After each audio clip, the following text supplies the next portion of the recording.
When I say not satisfied, in terms of the amount they are investing or spending towards the crop and whatsoever they are getting in the name of Samman. The difference is like what 10 to 15 times what they are investing and what they are getting.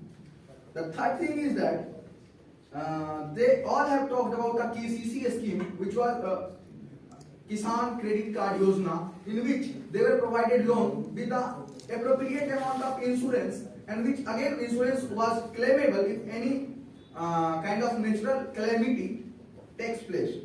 These things. So I have also gathered some suggestions that I have not even mentioned in my PPT, but it is all mentioned in my assignment about the review of the farmer.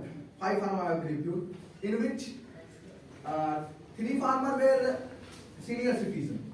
They were like, they said they wanted this Samman Nidhi Yojana to be termed and to be functional as a pension Yojana, where they said at least amount of 2,000 to 2,500 rupees. All the farmers aging above 60 years, those who are farmers, must be credited to their account as like pension Yojana. Only this amount is also negligible when it is 2,000 to 2,500. Now I will come to pros and cons. The pro. No, you will take photo. I will not be offended. Yeah, because I'm prepared. Pro is like this is a scheme. What I felt on a personal basis is that it has targeted the maximum of the Indian farmers. It means maximum of the Indian farming families are targeted and they are getting benefits. This is the most good thing which I noticed. The second is the process of transferring of money is very, very transparent. The money is directly coming to the account of farmers from the ministry. Third is the installment of fund is regular. It means on gap of every 4 months, farmers are receiving a sum of 2,000 without any delay or without any irregularity in that.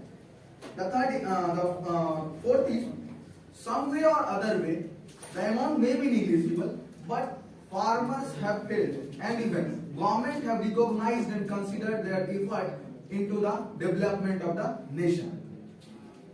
Then is a small and bigger farmer, let it be 1 decimal to 10 hectares. They all are considered equal on a one platform by the government. Then the last is, and you can say the second most important is that all the farmers feel motivated by saying that consideration to them by the state or by the government. Cons. Now I will come to the cons and its drawback. Drawback is that farmer at the lower level or rural area, those who are in the not in the proper network zone, they are not. It's not feasible for them to register and get these benefits. First thing. Second thing is that the money given to them is very, very negligible. I would like to tell you that I do belong to a farming